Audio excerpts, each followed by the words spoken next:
So one of the biggest fears that I come across when it comes to the whole waiting process, it's the unknown. It's, hey, am I approved for this mortgage, or is there something else going on that maybe I'm not aware of that I should be doing to help fix this situation? Why is this taking so long, or how come we haven't got an answer yet that we're looking for? And so a lot of that fear is driven by anxiety that's behind it. And I'm of the mind that when anxiety increases, IQs come down. Happens. We all say things that we shouldn't say when we're upset or mad or what have you. Kind of the same thing when it comes to the home buying process. You kind of lose your way a little bit because You're like, I just want to get this done and over with. And when those things don't come to fruition at the time frame that you're looking for, it brings on a lot of anxiety, just people being upset altogether. So I want to share with you guys, 4 different things that can really influence underwriting turn times and the small little nuances that are in between that kind of get overlooked, that ultimately behind the scenes are influencing those turn times. So let's take a look at this together. So understanding turn times, what that means to you is an underwriter won't review your file until that turn time has been met.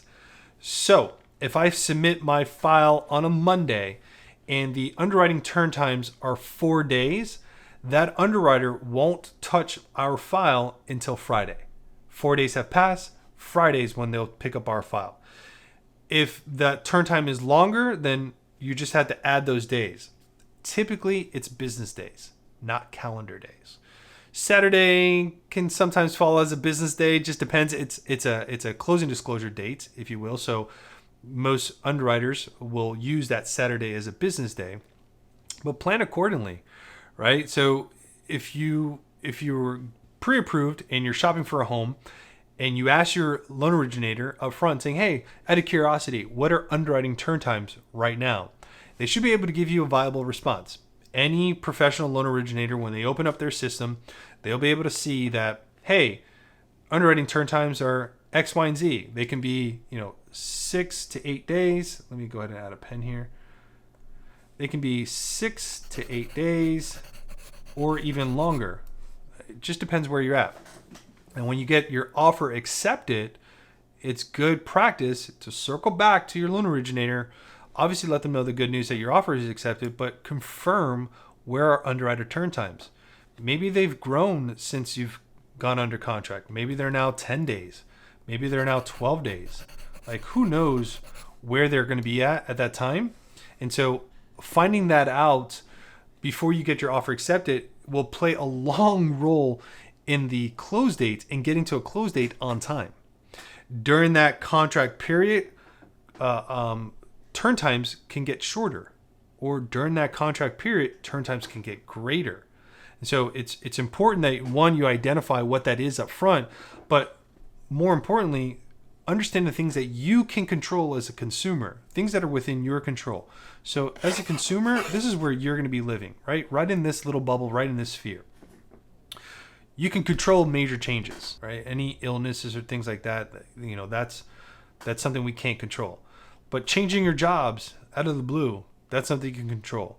Going and deciding to finance a car or a boat or finance anything when you're in the middle of a home mortgage process, that's a major change you can control, right? So no major changes. You want to avoid those, right? If you do plan on having changes down the road, just wait, just be patient.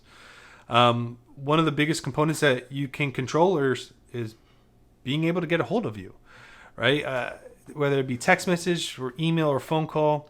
I feel phone call and text message are probably going to be the best because email, usually people get back to it at the end of the day, but everyone's different. Sometimes people are locked in right in front of a computer all day long, guilty, and they can respond to an email. Sometimes people just prefer the phone as a means of communication because it's faster, it's more concise, and you can ask follow-up questions right then and there.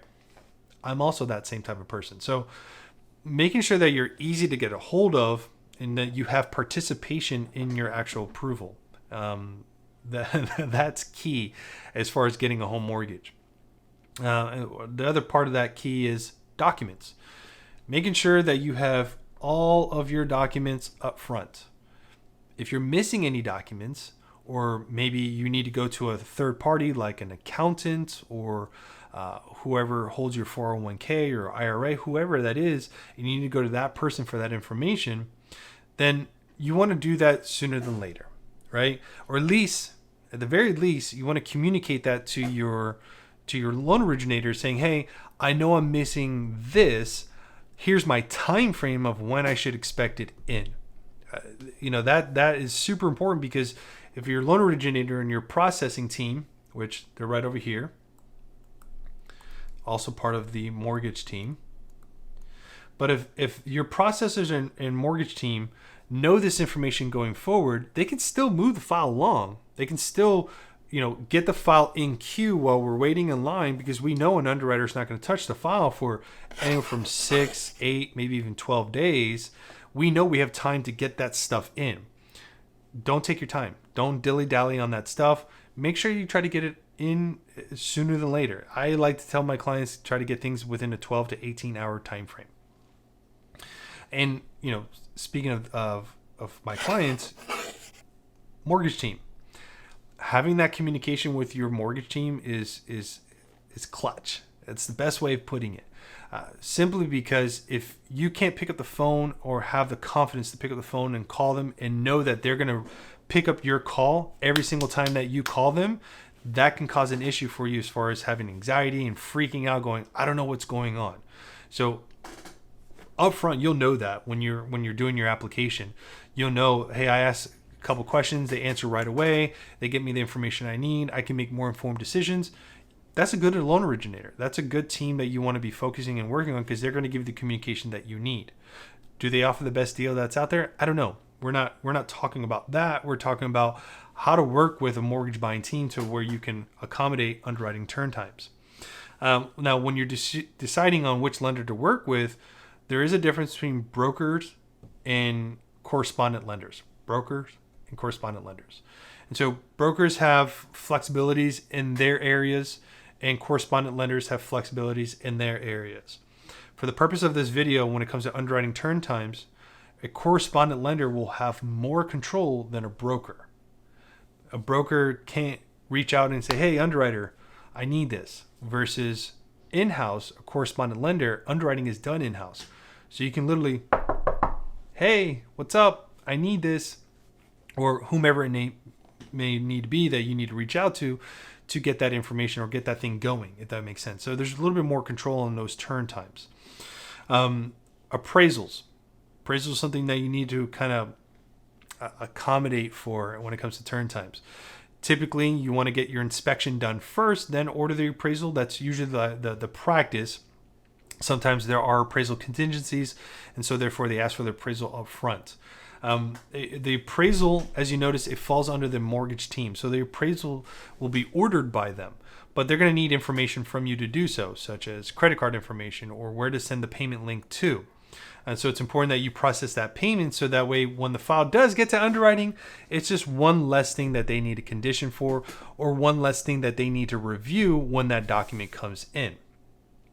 And so when we're talking about underwriters and the workflow that they have, we're really talking about their volume, right?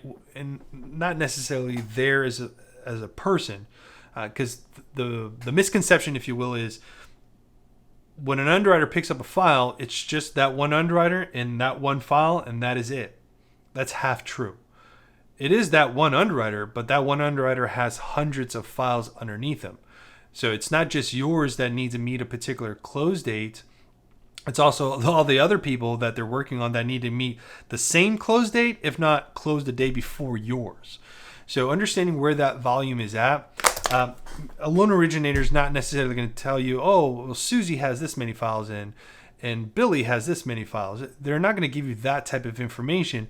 But what they will be able to give you is, again, the turn times. They'll be able to identify where they are at the point of application, if you're doing a refinance, or at the point of when your offer is accepted for a home purchase. So just kind of get an idea of what their volume is like. Processors have the same thing. The processor's right before an underwriter. So if that processor has hundreds and hundreds of files, there could be a chance that that loan originator needs to switch it over to a different processor just to get the file moving to underwriting. This is where it gets a little confusing, because if I can switch processors, shouldn't I be able to switch underwriters? No. And a loan originator or even a processor can go and go, oh, I want to work with so-and-so. I only want to work with so-and-so.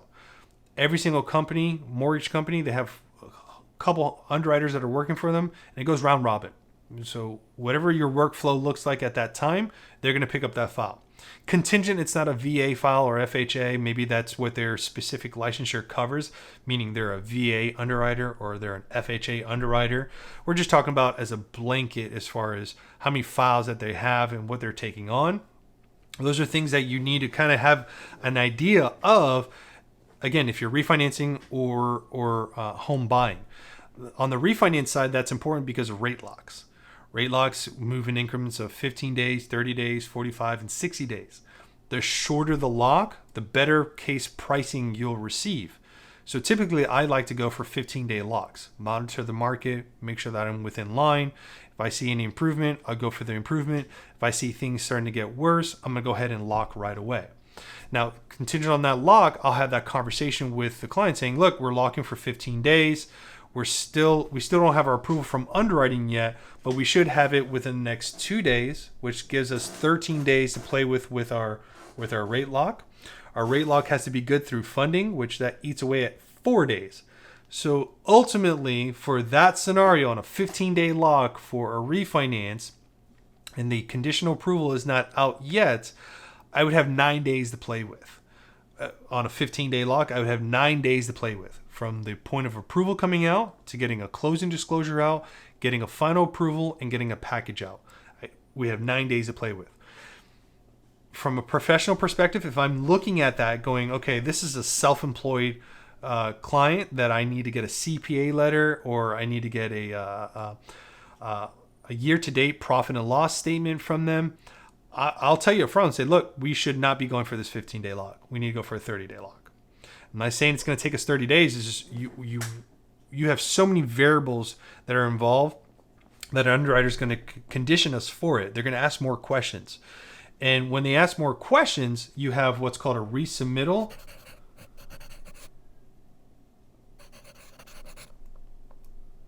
Time frame, and that can be anywhere from 1 to 3 days. Right, so we'll just call this resub because I think I don't know how to spell resub. It's okay. I'm not here for an English major. I'm here about finances. At any rate, that resub can be anywhere from 1 to 3 days. So, hey, you got your conditional approval. You worked up all those conditions, things that need to be cleared.